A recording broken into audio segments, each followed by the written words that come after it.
Hello दोस्तों, कैसे हो आप लोग। जैसे कि मैं अभी इस वीडियो में आप लोगों को बहुत कुछ नया बताने वाला हूं। आप लोगों को अगर मेरा पुराना वीडियो आप लोगों ने प्रीवियस वाला वीडियो देखा होगा तो उसमें मैंने बताया है कि आप लोग लोन्स अगर अप्लाई करते हो तो उसमें काफी सारे डॉक्यूमेंट्स भी लगते हैं, चाहे वो पर्सनल लोन हो, होम लोन हो, बिजनेस लोन, कुछ भी कोई लोन्स लेने जाते हो। बट आज मैं आप लोगों को एक बहुत ही अच्छा और बहुत ही सबसे इजी वे बताने वाला हूं कि जो लोन आपको बहुत ही फटाक से, बहुत ही फास्ट वे में आप लोगों को हो जाएगा। तो जैसे कि आप लोग जानते हो कि अगर कोई पर्सनल लोन लेते हो तो हम लोग को नॉर्मली डॉक्यूमेंट कैसे लगते हैं, पैन कार्ड, आधार कार्ड या सैलरी स्लिप्स या जो बैंक के अलग अलग अपनी अपनी रिक्वायरमेंट्स हैं उस हिसाब से डॉक्यूमेंट्स मांगते हैं। लेकिन आज मैं आप लोगों को बताने वाला हूं कि आप लोगों को अगर कोई ओवरड्राफ्ट फैसिलिटी लेते हो या लोन्स भी बोल सकते हो उसको, तो आप लोग बिना कोई डॉक्यूमेंट्स के यह लोन्स आप अप्लाई कर सकते हो।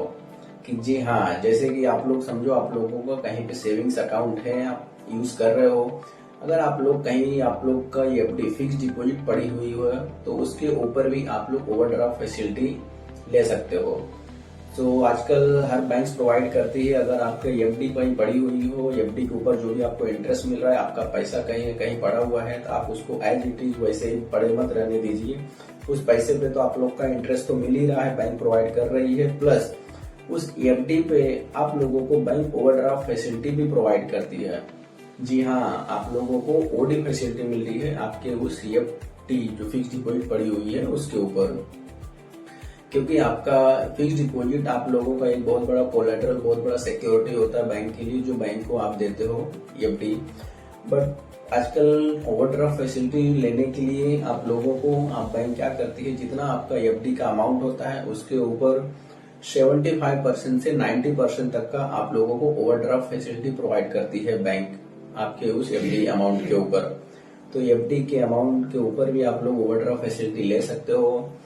ये सबसे इजी और सबसे फास्ट वे होता है लोन अवेल करने के लिए। इसमें ना कोई डॉक्यूमेंट्स, ना कोई आपको इनकम प्रूफ, कुछ लगता नहीं है, जिसमें आप लोगों को कोई भी किसी भी झंझट से कोई मगजमारी नहीं होती है। सबसे बेस्ट वे होता है, आप लोग इसको ले सकते हो। तो जैसे कि मैं आप लोगों को बता दूं, आप लोग ये सोच रहे होंगे कि आपको अगर मुझे एफडी के अगेंस्ट में ओडी लेना है तो इसके लिए क्या क्या चार्जेस होते हैं, क्या डॉक्यूमेंट्स। मैंने तो जैसे बताया कि कोई डॉक्यूमेंट्स तो लगते नहीं, बट फिर भी कुछ न कुछ मन में आप लोगों को डाउट होगा कि ये क्या होता है और किस तरह काम करता है। तो देखिए, मैं आपको बता देता हूँ। ओवरड्राफ्ट फैसिलिटी जो फिक्स डिपॉजिट होती है उसके अगेंस्ट में बैंक प्रोवाइड करती है, जो 75% से 90% तक का आप ओवरड्राफ्ट फैसिलिटी ले सकते हो आपकी एफडी के ऊपर। इसमें ना कोई प्रोसेसिंग फीस होती है, ना कोई चार्जेस होता है। आप लोग जो भी फिक्स डिपॉजिट आपका अमाउंट जो रेट ऑफ इंटरेस्ट में चलता है उसके ऊपर बैंक आप लोगों को जितना आपका रेट ऑफ इंटरेस्ट रहता है प्लस उसके ऊपर 2% एक्स्ट्रा लेके आपको ओवरड्राफ्ट फैसिलिटी प्रोवाइड करती है। यह बाकी लोन जितने भी आपके चलते हैं, चाहे पर्सनल लोन हो, बिजनेस लोन हो, होम लोन, कोई भी लोन हो, वो सब लोन से काफी ज्यादा सस्ता और सबसे अच्छा लोन होता है। इसमें आप लोग जितना, जब तक आपका एफडी चल रहा है तब तक एफडी का इंटरेस्ट भी मिलते रहेगा। और आप लोग ओवरड्राफ्ट फैसिलिटी जो लेते हो उसमें आप लोगों को जो चार्जेस लगते हैं, जितने दिन के लिए आप यूज करोगे ओवरड्राफ्ट फैसिलिटी, सिर्फ उतने दिन के लिए, और जितना अमाउंट आपने यूटिलाइज किया हुआ है, जितना यूज किया हुआ है, सिर्फ उसी के ऊपर बैंक आपको चार्ज करती है। तो मैं आप लोगों को ये बता दूं कि ओवरड्राफ्ट फैसिलिटी में जितना आप अमाउंट यूज करते हो जितने दिन के लिए, बैंक उतना ही सिर्फ चार्ज करती है इसमें। और आप लोगों को जितना का एफडी का रेट ऑफ इंटरेस्ट होता है उसके ऊपर प्लस 2% और एक्स्ट्रा बैंक चार्ज करती है। हालांकि यह सब बैंकों के ऊपर डिपेंड करती है कितना आपका लोन अमाउंट है, कितने का आप एफडी बनाया हो और कितने का टेन्योर के लिए आपका ये फिक्स डिपॉजिट बना हुआ है, उसके ऊपर भी डिपेंड करता है। 2% भी होता है, कोई बैंक 1% भी चार्ज करता है। बट यह ओडी फैसिलिटी एफडी के अगेंस्ट में लेने का बहुत ही आसान तरीका है। इसमें सिर्फ एक 1 पेजर का फॉर्म होता है जो आप लोग बैंक को प्रोवाइड करते हो, बैंक आपसे साइन करा के लेती है। उसके ऊपर आप लोगों को 75% से 90% तक का ओडी फैसिलिटी प्रोवाइड करती है। तो आपका पैसा आपका वहां पड़ा हुआ है तो आप उसे ऐसे मत पड़े रहने दीजिए। और क्योंकि अगर कल जाके कोई इमरजेंसी पड़ती है तो आप लोग नॉर्मली क्या करते हो, फिक्स डिपॉजिट को ब्रेक कर देते हो। प्री मैच्योर पेनाल्टी बैंक आपसे चार्ज कर लेती है, जिसमें आप लोग प्री मैच्योर पेनाल्टी आप चार्ज पे करते हो।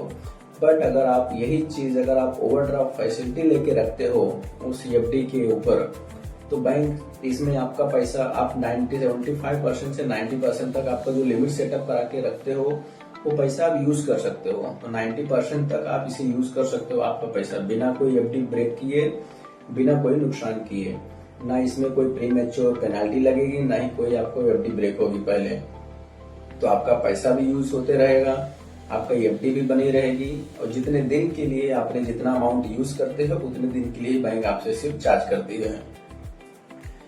तो इसमें सबसे अच्छा यह बात है कि आप लोगों का पैसा भी सेफ है, सुरक्षित है। आप लोग का बिना कोई लोन के डॉक्यूमेंट्स के बगैर आप लोगों को ये लोन सुविधा बैंक प्रोवाइड करती है। तो अगर आपका कहीं एफडी पड़ा हुआ है तो आप उसके ऊपर आप ओडी फैसिलिटी ले सकते हो। तो मैं आप लोगों को यही बताऊंगा कि आप लोगों को अगर इसमें कुछ आगे भी कुछ डाउट्स हैं तो आप बताइए, कमेंट्स में लिखिए। मैं आप लोगों को धीरे धीरे उसका आंसर्स भी देते रहूंगा। लाइक भी करो चैनल को और सब्सक्राइब भी करके रखिए। मैं आपकी धीरे धीरे और भी चीजें ऐसे नॉलेज के लिए लेकर आते रहूंगा आप लोगों के बीच। अगर आप लोगों को कुछ डाउट है तो आप कमेंट्स में लिख के बताइए, मैं आप लोगों को सवाल का जवाब देते रहूंगा।